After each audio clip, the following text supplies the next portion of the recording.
سے 11 سال پہلے میں یوٹیوب پہ ایک امریکی فوجی کا انٹرویو سن رہا تھا.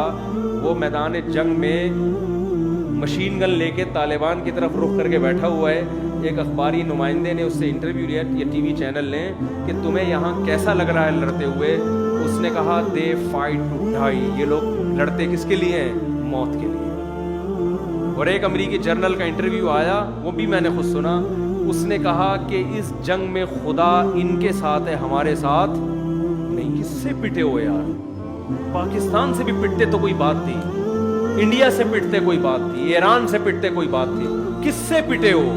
جن کے پاس آرمی نہیں ہے, جو موسٹ وانٹڈ بنے ہوئے ہیں, جنہیں کوئی ملک ٹھکانہ دینے کے لیے تیار نہیں ہے, جن کے حق میں کوئی مضمون لکھنے کے لیے تیار نہیں کہ پکڑا نہ جاؤں, جو دہشت گردی کی ایک علامت بن چکے ہیں دنیا میں. تم نے ہی بنایا ان کو, تم نے ان کی حکومت گرائی, نئی حکومت بنائی, الیکشن کرائے, سڑکیں بنائی, یہ کیا وہ کیا, اور بغیر کسی ایگریمنٹ کے پتلی گلی سے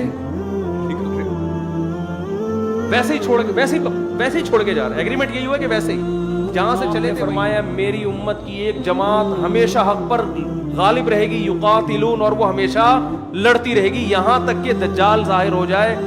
اس وقت سے لے کر 1400 سال گزر گئے, تاریخ میں ایک لمحہ بھی ایسا نہیں آیا ہے کہ اسلام دشمن قوتیں کفر کو طاقت کے زور سے, اسلام دشمن قوتیں اسلام کو طاقت کے زور سے ختم کرنے کی کوشش نہ کر رہی ہوں اور مسلمان اس کے مقابلے میں کھڑے نہ ہوئے ہوں. اور اسی کی لیٹسٹ مثال جو ملتی ہے افغانستان میں, ملا عمر 10 سال تو وہ پہاڑوں میں چھپ کے قیادت کی ہے انہوں نے.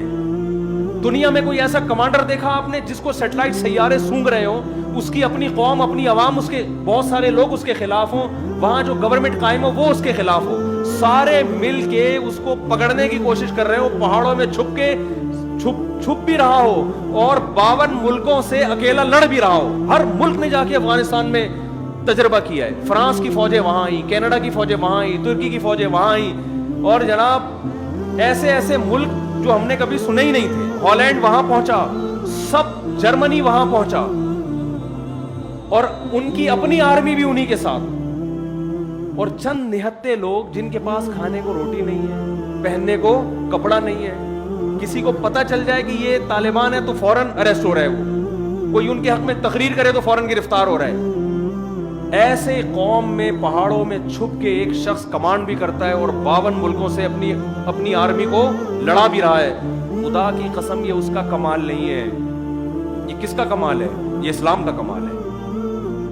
کیونکہ آج افغانستان میں اگر شکست ہو جاتی اور امریکہ کا ہولڈ مضبوط ہو جاتا تو اگلا نمبر پاکستان پر. پاکستان تباہ و برباد ہو جانا تھا پاکستان. اور پاکستان کی تباہی کا مطلب پتہ ہے کیا ہے؟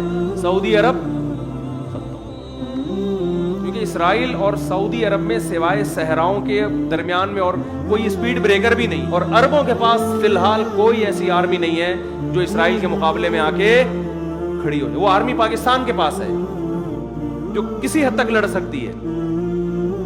20 سال ہو گئے امریکہ افغانستان میں گھاس کھا رہا ہے, اور ایڑی چوٹی کا زور لگا لیا. امریکہ نے کون سا ایسا تجربہ ہے جو افغانستان کی سرزمین میں نہ کیا ہو؟ ڈیزی کٹر بم 32 ہزار ٹن وزنی بم استعمال کیے. ایسی ٹیکنالوجی اس نے استعمال کی ہے جو تاریخ میں اب تک کسی جنگ میں اتنی زبردست ٹیکنالوجی استعمال نہیں ہوئی. اتنے غریب, بالکل اس کی مثال جیسے کوئی مرغی کو توپ سے اڑانے کی کوشش کرے نا, تو امریکہ نے وہی مثال یہاں قائم کی. افغانستان جیسے غریب ترین ملک جن کے پاس کھانے کو روٹی نہیں, سر چھپانے کے لیے چھپڑے نہیں ہیں, اس غریب ترین کھنڈر ملک کو توپ کے ذریعے فتح کرنے کی کوشش کی ہے. لیکن غلبہ کس کا ہوا ہے؟ مرغی کا. نہیں آ رہی میرے خیال پاس. یہ تو میڈیا کوریج نہیں کر رہا, میڈیا بتا نہیں رہا ہے, کیونکہ ڈنڈا کس کا ہے؟ امریکہ کا. وہ کہہ رہا ہے بھائی وہ چیزیں بتاؤ جو میں اجازت دوں, جو میں اجازت نہیں دوں اس کی آپ کو بتانے کی پرمیشن نہیں ہے. ایک بات بتاؤ, یہ اسلام کا بہت بڑا معجزہ نہیں ہے؟ ایسی میں جانتا ہوں ایسے گھروں کو 10 بیٹے ہیں, ایک شہید ہوا, دوسرا شہید ہوا, تیسرا شہید ہوا, چوتھا شہید ہوا,